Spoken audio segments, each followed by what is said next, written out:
வாரத்தில் ஒரு நாள் காலையில் ஞாயிற்றுக்கிழமை காலை ஆராதனைக்கு வர வேண்டும் என்ற எண்ணத்தோடு இந்த நேரத்துக்கு நாம் வந்து விடுகிறோம்.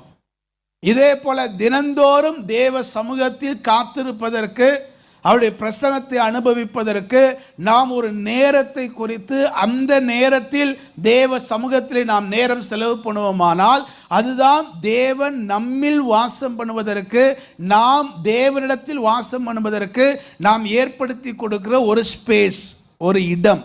அல்லேலூயா. ஸோ இதை நம்ம செய்ய வேண்டும்.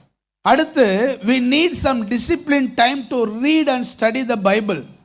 வேதத்தை வாசிப்பதற்கும் வேதத்தை கற்றுக்கொள்வதற்கும் ஒரு ஒழுங்குபடுத்தப்பட்ட நேரம் நமக்கு அவசியம். ஆனால் நீங்கள் யோசித்து பார்த்தீங்கன்னா, இங்கே ஒரு கணக்கெடுப்பு எடுத்தால் 95% 95% மக்கள் இந்த கேள்விக்கு எப்படி நீங்கள் ஜெபம் பண்ணுகிறீர்களா, வேதம் வாசிக்கிறீர்களா தினந்தோறும் அப்படின்னா எல்லாரும் சொல்ற மிக முக்கியமான ஒரு பதில் இப்படி இருக்கும், we are so busy. இப்போ ஆண்டவர் நம்மை பார்த்து சொல்றார், I am so busy.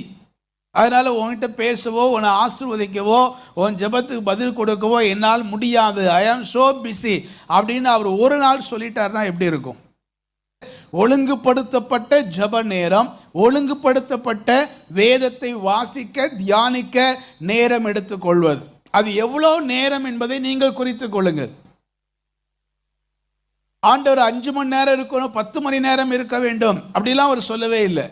ஒரே ஒரு இடத்துல அவர் கேட்டார், அது பேதுருவை பார்த்து கேட்டார், என்னோடு கூட 1 மணி நேரமாகிலும் விழித்திருக்க கூடாதா அப்படின்னார்.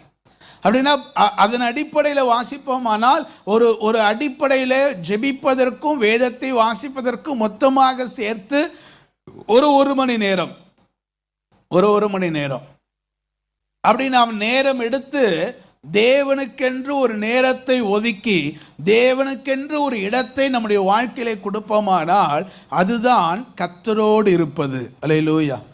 இப்போ ஆண்டவர் சொல்றாரு, நீங்கள் கர்த்தரோடு இருந்தால் அவர் உங்களோடு இருப்பார். நீங்கள் கர்த்தரோடு இருந்தால் அவர் உங்களோடு இருப்பார்.